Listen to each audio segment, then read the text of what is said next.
Every country has their own signature dish, whether it's pasta in Italy, hamburgers in America, or most importantly, pierogi in Poland.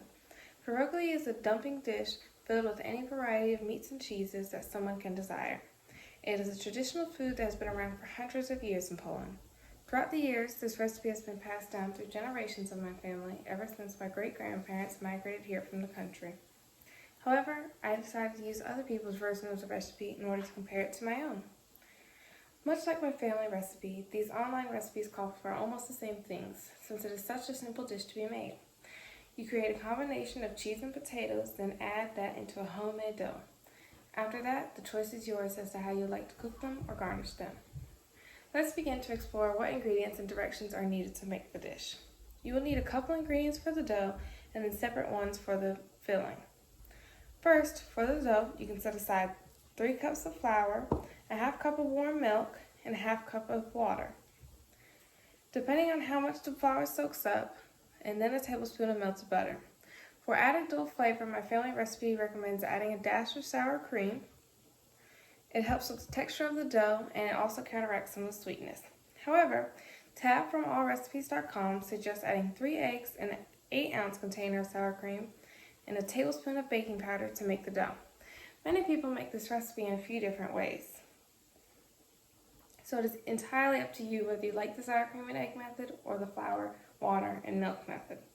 Tab's recipe can get off a bit of an acidic tasting dough, while Ichia's recipe from eatingeuropean.com is a little sweeter. Next, for the filling of the dumpling, you will want to grab a few more ingredients. These will include 3 potatoes, the cheese of your choice, around 8 ounces of it, 1 large onion chopped up, and a half teaspoon of garlic and onion powder, and you can include just a dash of salt. Other additional optional ingredients include any type of meat, mushrooms, and blue cheese. Since this is such a flexible recipe, you can add much of anything you want.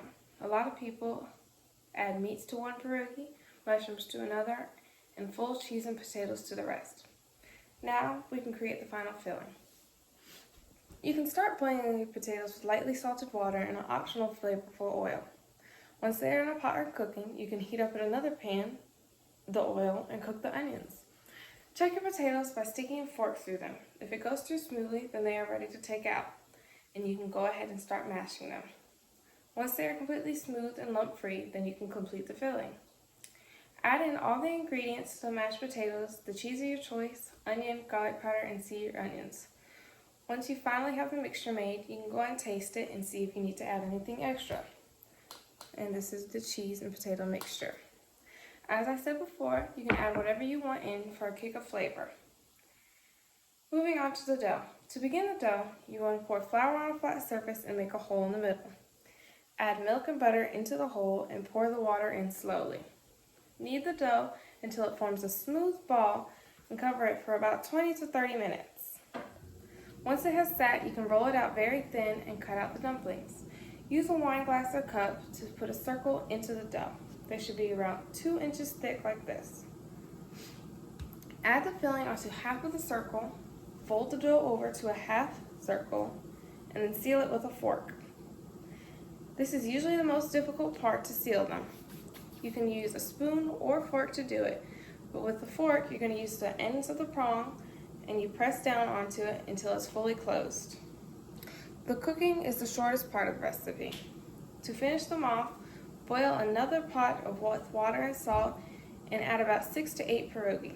You should let them boil for around 10 minutes or until they float to the top. They won't be completely done until they float. When they are finished, just scoop them out and let them sit. The boiling is usually what most people find difficult because if they are not sealed correctly, then the filling will come out of them and begin to make a mess. If this happens, try to get the pierogi out as soon as possible so you can reseal it properly. If you want to add on to the recipe, several people like to fry the pierogi, so you can add a little bit of oil to the pan and let them sear. In this case, I did not fry the pierogi. I only boiled them, and they should come out to look something like this, and you can add your garnish of your choice.